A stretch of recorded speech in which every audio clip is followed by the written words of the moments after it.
सुप्रभात छात्रों।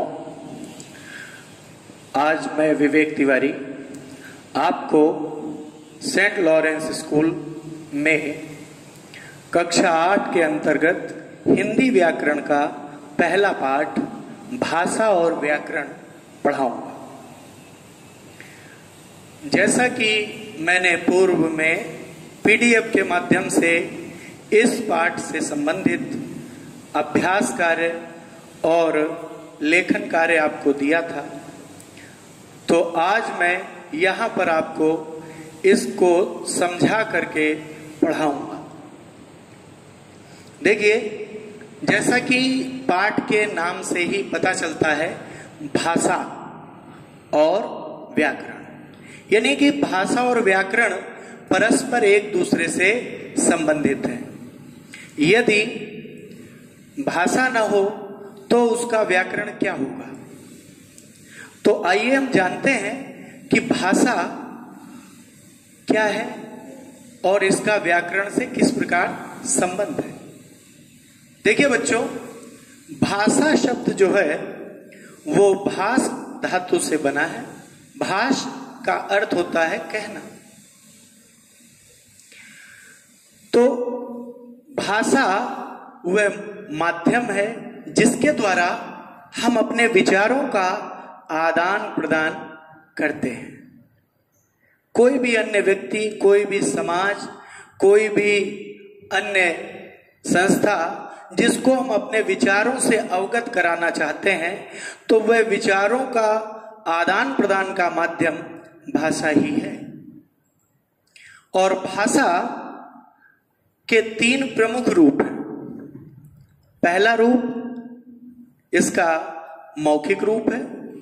मौखिक रूप में कोई भी भाषा बोली जाती है और सुनी जाती है, अर्थात भाषा के जिस रूप को हम बोलते हैं अथवा सुनते हैं उसे हम मौखिक भाषा कहते हैं। दूसरा रूप है लिखित रूप। भाषा के लिखित रूप में कई रूप होते हैं, उनके अलग अलग नाम होते हैं, जैसे हिंदी, संस्कृत, अंग्रेजी, उर्दू, अरबी इत्यादि।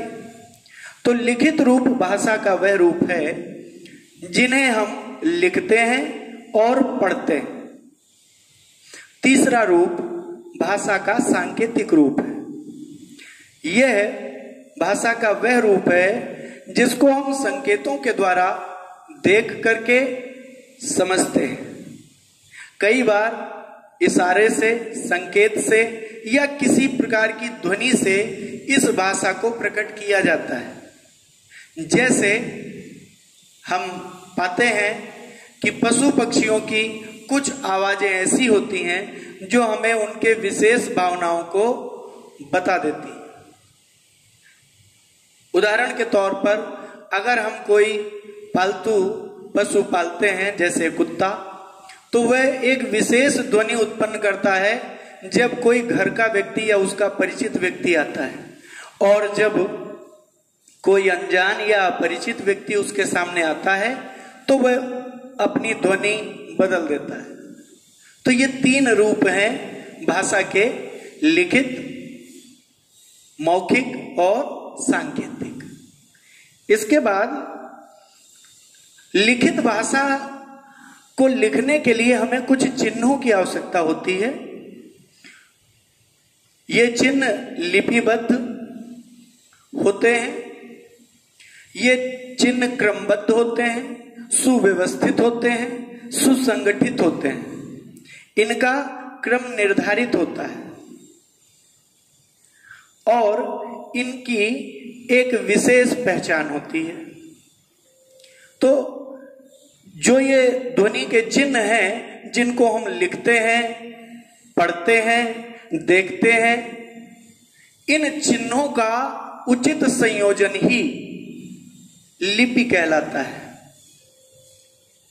यानी कि किसी भी भाषा की लिपि उसके ध्वनि चिन्हों का उचित संयोजन है। ये ध्वनि चिन्ह किसी भी प्रकार से भाषा को व्यवस्थित करने में हमारी सहायता करते हैं। इसके बाद भाषाओं के प्रकार होते हैं। जैसे एक छोटे क्षेत्र में बोली जाने वाली भाषा जिसको हम बोली कहते हैं। बोली वह भाषा है जिसको हम छोटे क्षेत्र में बोलते हैं, आप ऐसे भी कह सकते हैं इसे। और जब कोई भाषा किसी बड़े क्षेत्र में या मध्यम क्षेत्र में बोली जाती है तो उसको हम उपभाषा के रूप में जानते हैं। और जब उपभाषा का प्रयोग साहित्य में बहुतायत से और कई प्रकार से किया जाता है तो हम उसको भाषा की संज्ञा देते हैं। और यही भाषाएं बाद में प्रांतीय भाषा, राजभाषा, राष्ट्रभाषा या अंतर्राष्ट्रीय भाषा के रूप में भी पहचान बना लेती है। उदाहरण के तौर पर मैं बात करूं हिंदी भाषा की। हिंदी भाषा बोली के रूप में भी है, उपभाषा भी है, राजभाषा भी है, प्रांतीय भाषा भी है और अंतर्राष्ट्रीय स्तर पर भी हर छठा व्यक्ति इसको बोलता है। तो ये भाषा के प्रयोग के आधार पर उसका वर्गीकरण है। हम भाषा को किस आधार पर कैसे प्रयोग करते हैं। भाषा और लिपि में क्या अंतर है? भाषा बिना लिपि के भी प्रयोग की जा सकती है, लेकिन एक या दो रूप, सभी रूप नहीं। लेकिन लिपि बिना भाषा के अस्तित्व में नहीं आ सकती। अर्थात लिपि के लिए किसी भाषा का होना आवश्यक है। जैसे उदाहरण के लिए मैं बात करूं हिंदी भाषा। हिंदी भाषा की कई बोलियां हैं। अवधी है, ब्रज भाषा है, राजस्थानी है, कांगड़ी है, मारवाड़ी है, मैथिली है, मगही है। ये सब हिंदी के विभिन्न रूप हैं जिनमें शब्द अलग हैं, लेकिन इनकी लिपि वही है जो मूल हिंदी भाषा की है, अर्थात देवनागरी लिपि। तो देवनागरी लिपि सभी प्रकार की हिंदी की बोलियों के लिए उत्तरदायी है, लेकिन सभी बोलियां लिपि के लिए उत्तरदायी नहीं है। अर्थात हिंदी की ये सभी बोलियां लिपि पर आधारित नहीं है। या हम कह सकते हैं कि लिपि को लिखने के लिए भाषा का होना आवश्यक है, लेकिन लिपि भाषा के लिए बहुत आवश्यक नहीं है। ठीक वैसे ही जैसे कोई सांकेतिक भाषा बोल रहा है, कोई संकेत कर रहा है, तो वो भी एक भाषा है। क्या वहां कोई लिपि उपस्थित है? नहीं, वहां स्पष्ट ध्वनि चिन्ह है और साथ ही साथ उनको हम समझ भी रहे हैं। चूंकि हमको विचारों का पता चल रहा है अथवा भावनाओं का पता चल रहा है, तो सांकेतिक भाषा तो है, लेकिन वहां उसकी लिपि मौजूद नहीं है, उपस्थित नहीं है। आगे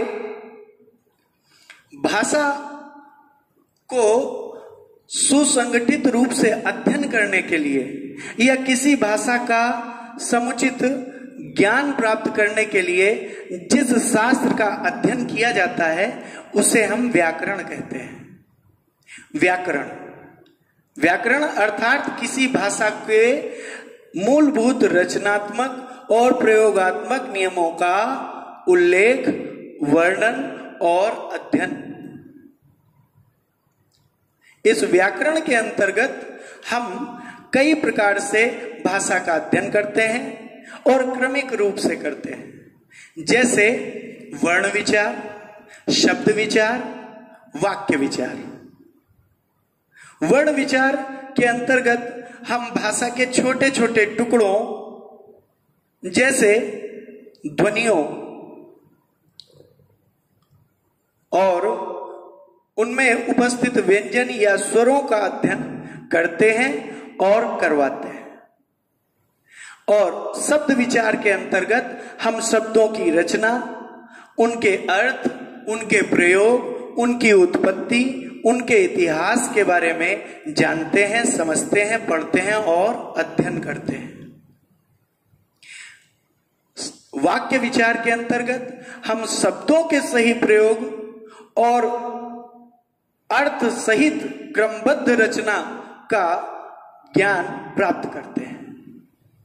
कोई वाक्य अर्थहीन है या अर्थयुक्त है, व्याकरण सम्मत है कि व्याकरण विरुद्ध है, इसका पता हमको वाक्य विचार का अध्ययन करने पर पता चलता है।